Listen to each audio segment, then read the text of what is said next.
You really think wearing that will make a good impression? Ethan's words echoed in my mind as I stared at my reflection. I smoothed my hands over the simple black dress I had chosen for dinner with his parents tonight. It wasn't flashy or expensive, but it was me. Or at least, I thought it was until now. Doubts swirled as I recalled Ethan's tone when he saw my outfit earlier. Was he right? Maybe I should have worn something more formal and elegant. But as an emerging artist barely scraping by, my wardrobe was limited. I sighed, pushing the negative thoughts away. I had to stop second-guessing myself. The doorbell rang and I took a deep breath. It was now or never. Ethan greeted me with a weak smile and a peck on the cheek. We drove in tense silence to his parents' lavish downtown apartment. I gazed up at the sleek high-rise apprehensively. "Don't worry, you look great," Ethan finally said, though his voice lacked conviction.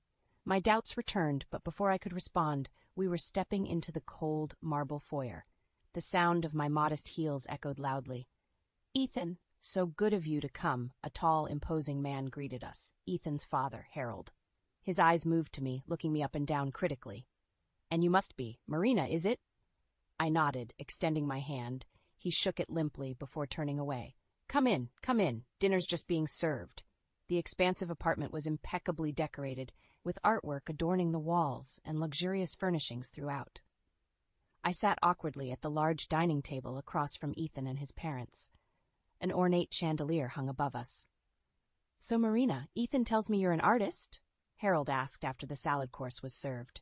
"Yes, I'm focused on mixed media collage," I replied. Harold raised his eyebrows. "Mixed media collage? Can't say I'm familiar with that particular medium." "Oh, it involves incorporating various materials like papers, fabrics, natural objects." My voice trailed off under his skeptical gaze. An uncomfortable silence descended on the table. "Well, I'm sure it's very avant-garde," Harold finally said dismissively. "But you must realize very few artists actually make a living from such endeavors, right?" I stared down at my plate, my cheeks burning. Where was Ethan in all this? Why wasn't he defending me? I snuck a glance at him, but he seemed completely oblivious, consumed with his food. "Of course," Harold continued, "art is a wonderful hobby for a young woman like yourself, but you need a practical career as well, like finance or law. Don't you agree, Ethan?" Ethan looked up, nodding meekly. "You make a fair point, Dad." I gritted my teeth, humiliation washing over me. The rest of the dinner passed painfully until finally it was over.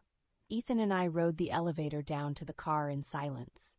It wasn't until we were driving away that he finally spoke. "I'm really sorry about my dad," he said half-heartedly. "You know how traditional and superficial he can be." I just stared out the window, holding back angry tears. Maybe this relationship was a mistake after all.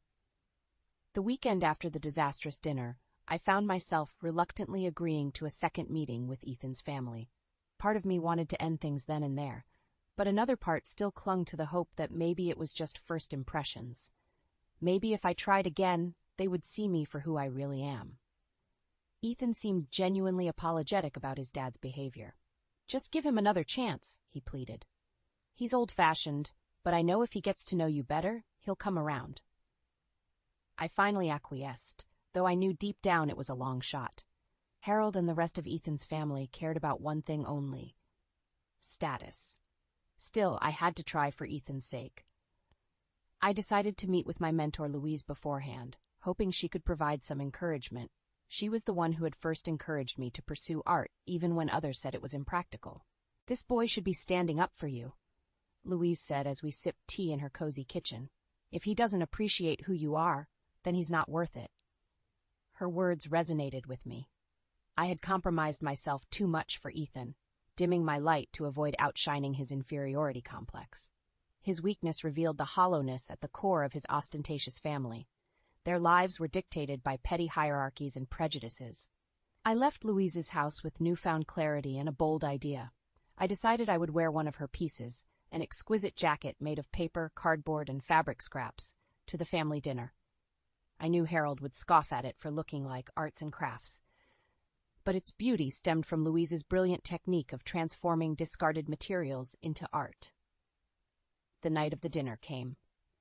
My hands trembled slightly as I fastened the final button on the jacket. This was my line in the sand. Ethan clearly felt some trepidation when he arrived to pick me up. "That jacket's different," he noted delicately. I lifted my chin, steadying my resolve. "Yes, it's one of a kind, like me." He nodded, looking away awkwardly. My courage grew. At Harold's apartment, I immediately felt his scornful glare on my outfit.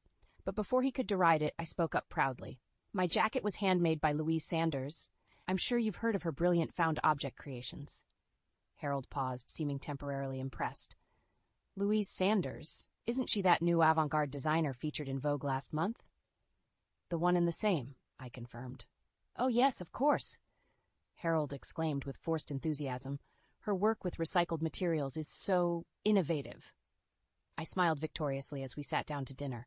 For once, the power dynamic felt shifted in my favor. Ethan kept grinning at me appreciatively throughout the meal. But Harold's superficiality shone through once again as he remarked, "You know, Marina, with Louise Sanders' pieces skyrocketing in value, you really should consider auctioning off that jacket. I'm sure you could make a tidy sum. You clearly have a good eye for fashion." I nearly choked on my wine. Even now, he could only see the monetary value of art and creativity. Louise and I were vessels for him to increase his fortune and prestige. The rest of the dinner passed in a blur. When Ethan dropped me home, I felt nothing but disdain roiling inside me. The time had come for me to stand up and walk away from this toxic, vacuous family. After the second disastrous dinner with Ethan's family, I found myself at a crossroads. The blatant disrespect and condescension I had experienced left me reeling. I knew I deserved better, but a small part of me still clung to the hope that our relationship could be salvaged.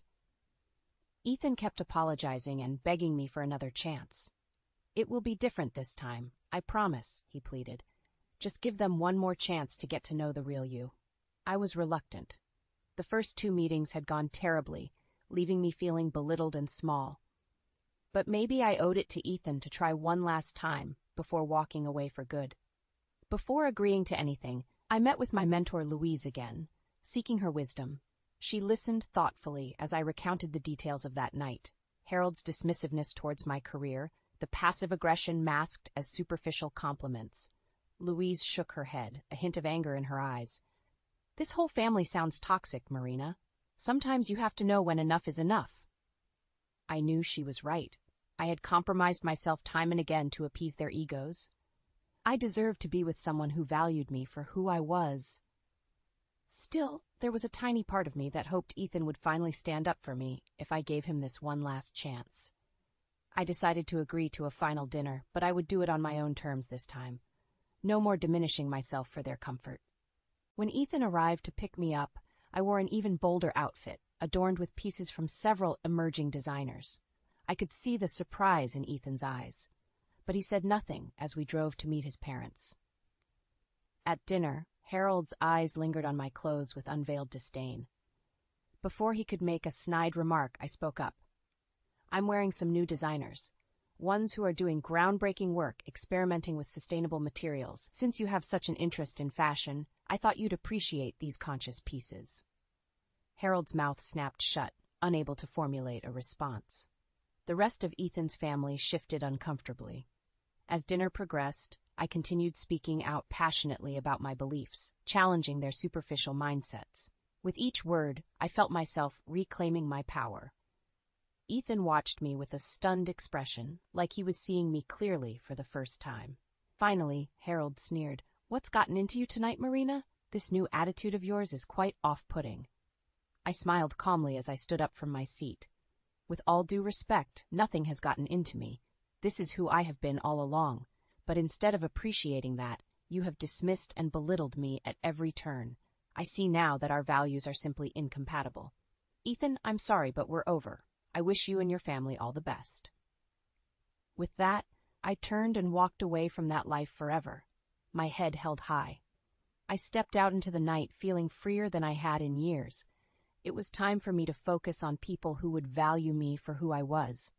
This experience had given me the strength and clarity I needed to live authentically without compromising my integrity ever again.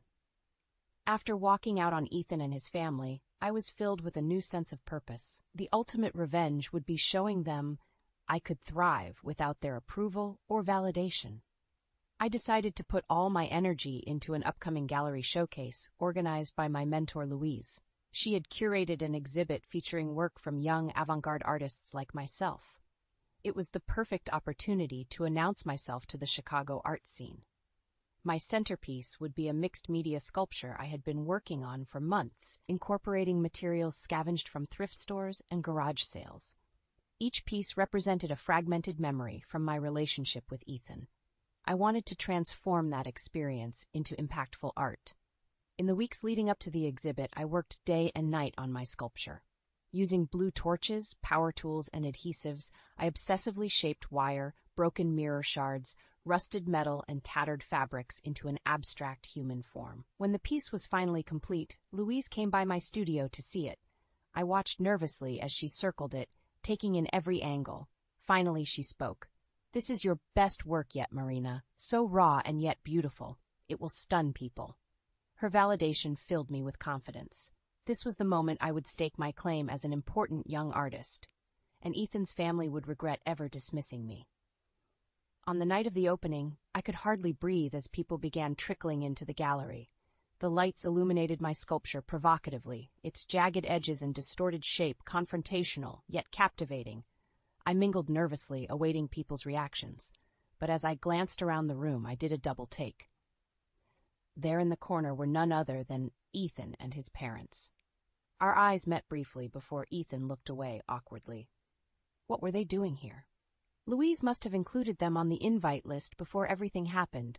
I watched as they made their way slowly around the exhibit, Harold looking bored and unimpressed. Finally, they came upon my sculpture. They stared at it silently, confusion etched on their faces. Harold turned to me. "You made this thing?" he asked in a patronizing tone. I stepped towards them boldly. "Yes. This sculpture represents my personal journey over the past year, transforming pain into art." Harold snorted derisively. "Well, I can't say I understand it. A little too avant-garde for my taste."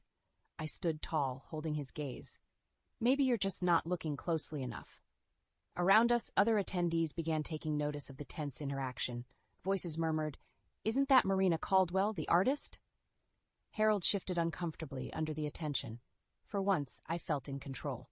This was my space, my world. I spoke loudly enough for everyone to hear. "If you'll excuse me, I should continue mingling. So glad you could make it to see my work." With that, I turned and rejoined the crowd, leaving them to reckon with a world they could neither understand nor control. My moment of retaliation was complete. In the weeks following the art gallery showcase, I thrilled in the glow of my newfound success. The local press had raved about my bold and confrontational sculpture. My piece was now in high demand, with offers coming in from collectors across the country. After years of struggling and doubting myself, I was finally being recognized on my own terms. And knowing that Ethan's arrogant family had borne witness to my talent blossoming made it all the sweeter. One morning, I arrived at my studio to find an ornate envelope waiting on my work table. The return address was Ethan's parents' downtown high-rise. Curiosity mixed with apprehension as I tore it open. The heavy cardstock invitation announced the opening of a new contemporary art gallery in their building. At the bottom was a handwritten note from Ethan's mother. "Dear Marina, your remarkable work at Louise's recent showcase inspired Harold and I to venture into the art world ourselves. We would be honored if you would attend the grand opening of our gallery next weekend. We truly hope to see your sculpture displayed at the space one day." Warmly, Elizabeth I nearly burst out laughing. They wanted me to be part of their vanity project? After years of scorn and dismissal towards my craft, I decided I would attend their opening, if only to see them humiliate themselves trying to fit into my world. That Saturday, I dressed in an avant-garde, daring outfit and walked into their pristine gallery space. One glance confirmed it was exactly as I expected. All style over substance. Trendy, abstract paintings adorned the walls, clearly chosen by an overpriced consultant. Ethan's parents rushed towards me eagerly. "Marina, so delighted you could come," gushed Elizabeth. Harold grinned next to her. "We'd love to give you a tour of the space," he offered. As we meandered through the rooms, they name-dropped artists and raved about each meaningless piece. I hid my smirk. Finally, we arrived at the back room. "We've saved the best for last," Elizabeth said. They stepped aside, revealing my sculpture prominently displayed. "We acquired this from Louise's gallery," Harold announced proudly. "It's the crown jewel of our collection." I froze, rage simmering through me. "You bought my piece?" I asked incredulously. "Well, we wanted to showcase the city's best emerging talent," Elizabeth trilled. My anger spilled over. "Talent which you did nothing but deride and dismiss for years," I shot back. "You don't get to buy your way into my world when it's convenient for you." I barged past their shocked faces and stormed out, refusing to let them taint my success for their vanity. My work was never for sale to the likes of them. The look on their faces was payment enough for me. In the aftermath of the disastrous art gallery opening, I refused to let Ethan's family intimidate me into submission. If anything, their brazen attempt to acquire my work had lit a fire in me. I was more determined than ever to call them out in a public, scathing act of defiance. Louise cautioned me to take the high road. "Their actions already reflect poorly on them," she said gently. "You don't need to stoop to their level." But my anger and hurt went deeper than logic. I decided to attend a prestigious charity benefit that I knew Ethan's family would be at. It was time for a very public reckoning. I wore a simple black sheath dress and an icy expression as I entered the ballroom, immediately spotting Ethan and his parents holding court. As we locked eyes, I noted nervousness in Harold's face, but I didn't plan to confront them directly. That would be too kind. During the program, a wealthy benefactor took the stage to announce a major donation. I recognized him from the newspaper, a real estate mogul who had ruthlessly bought up low-income housing and displaced families, all in the name of progress. When polite applause sounded, I stood up and booed loudly. Shocked faces turned to me. Before anyone could react, I strode onto the stage and grabbed the microphone. "This man deserves condemnation, not celebration," I declared passionately to the stunned crowd. "He is responsible for rampant gentrification and suffering of the vulnerable. His donation is blood money."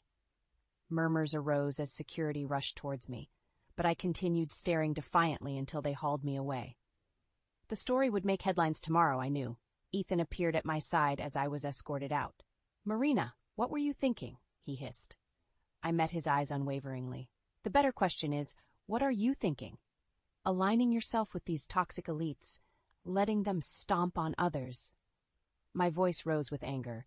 "You've thrown away every good thing between us to worship at the altar of greed and status."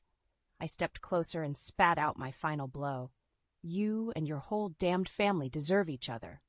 I shoved past Ethan, leaving him speechless amidst the swirling chaos.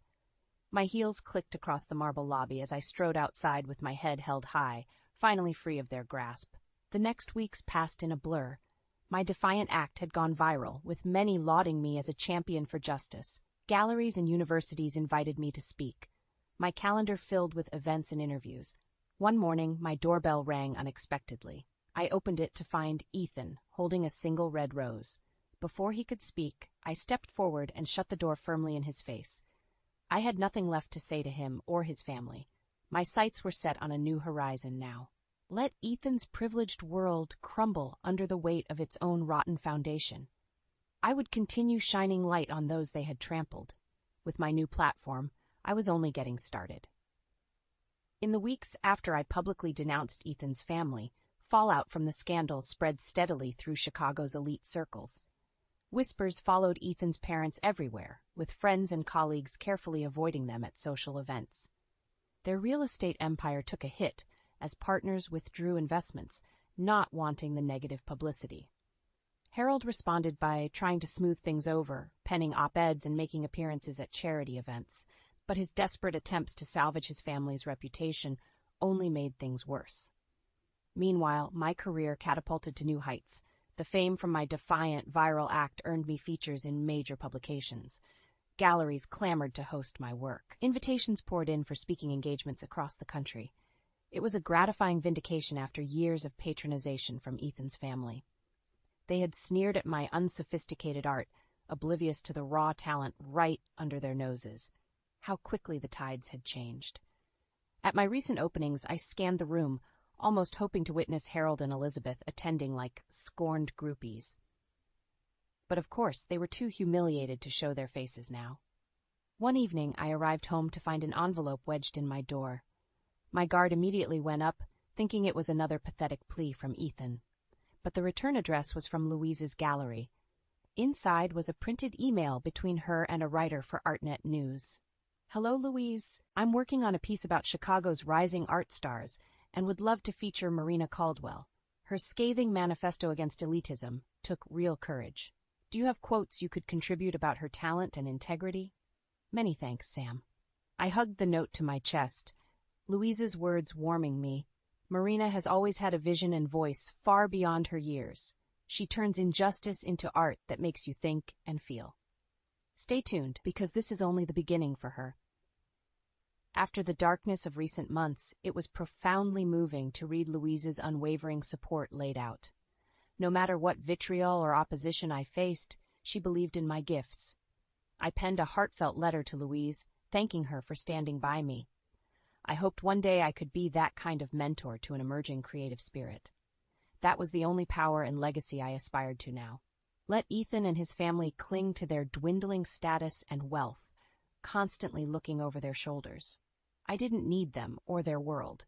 I had everything I needed, my voice, my vision, and people who genuinely nurtured my talents rather than exploiting them. And that was worth more than they could ever grasp. In the weeks following the explosive will reading, I threw myself into learning the brewery business. As Dad's handpicked successor, I needed to understand every aspect of the company now under my stewardship. I toured the grounds, talking with employees and learning their roles hands-on. The seasoned workers taught me the intricate brewing process, from selecting premium ingredients right down to bottling and distribution. As I reviewed accounting records, the picture came into clear focus. Dad built this empire from the ground up, showing me the deeper meaning behind his years of endless work. The company meant far more than profit margins to him. It meant community, jobs for hundreds, partnerships with local farms, families sustained for generations. The brewery wove lives together in a way I never fully appreciated until now. Late one evening, as I finalized a new hire's papers, loud shouts rang out from the parking lot. I rushed outside to investigate. My gut tightened at what I saw. Evelyn and Declan stood screaming at Tom, Dad's loyal head brewer of 20 years. In the shadows lurked several suited men with hard expressions. Evelyn's usually polished blonde hair hung in frazzled strands as she jabbed a finger at Tom. "You have no right to block us," she shrilled. "Marshall promised us control." Tom stood firm, arms crossed. "This is Mr. Ryder's brewery now, as Mr. Marshall wanted. I aim to uphold his wishes." Declan grabbed Tom's shirt, wrenching the older man close. "Tell us the access codes to the system mainframe now," he growled, "or my associates will convince you the hard way." The suited men cracked their knuckles, malice glinting in their eyes. Tom paled but lifted his chin. "I won't betray Mr. Marshall's son. Do your worst." Rage exploded within me. I stalked forward, muscles coiled tight. "Let him go!" My shout echoed sharply. Everyone froze. Evelyn recovered first, her smile dripping false sweetness. "Ryder, darling, we were just having a chat with Tom here." I cut through her facade with a blistering glare. "Get off my property, now." Declan released Tom hastily as they scrambled to their car. Pausing, Evelyn hissed at me, "You'll pay for this," before peeling out down the road. I watched them go, chest heaving. So now they resorted to threats and violence, revealing desperation to reclaim what they considered their lost inheritance. Well, that was never happening. I turned to Tom, who gave me a grateful nod. In that small gesture, I recognized the deeper bond of trust Dad and Tom shared now flowing to me. As we walked back inside, steely purpose took root within me. Evelyn and Declan wanted war? Fine. For the brewery, for Dad and for Tom, I would give them absolute hell. No more playing nice. That time ended when they laid hands on my people and tried dismantling Dad's legacy. If those snakes wanted to fight, I would rain fire on their ambitions until only ashes remained. My father's company now lived through me, and I protected what was mine. Years had passed since I walked away from Ethan and his toxic family. In that time, my career and self-confidence flourished beyond what I could have imagined. After publicly calling them out, doors opened for me to elevate other unheard voices through my art. Galleries and universities gave me platforms to share searing work exposing social injustice. My days filled with passion and purpose as I collaborated with inspiring minds. The fame and fortune were secondary. I treasured the connections most of all.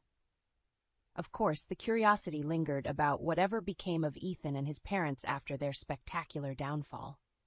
I caught occasional rumors of them selling off assets and withdrawing from the public eye.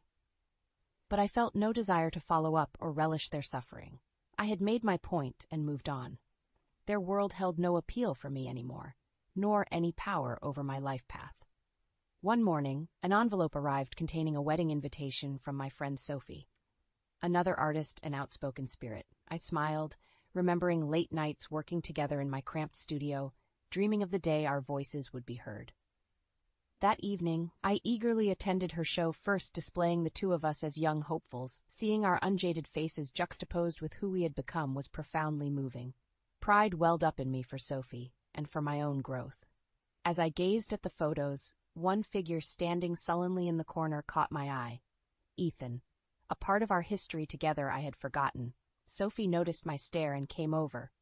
"Ancient history," she said, squeezing my shoulder. I nodded, letting the past dissolve once more. At Sophie's wedding the next weekend, I toasted her and her husband, celebrating the power of love between partners who see each other fully. No pretense or jockeying for control, just joyful union. My own romantic life had seen ups and downs over the years. I endured some hard lessons on the path to knowing my worth, but I approached relationships now with wisdom to recognize truth and reciprocity. During the reception, Sophie's father Ron, a retired steelworker, approached me. "I'm so thankful Sophie had you as a friend starting out," he said gruffly. "You always valued her for who she really is." I squeezed his calloused hand, overcome with emotion. This was the only legacy I cared about, lifting up others so their light could shine. As a new day dawned, I awoke filled with gratitude for the hard-won lessons that shaped me. I had broken free from toxic expectations and found my voice. What lay ahead I didn't know, but I would meet it boldly, without compromise.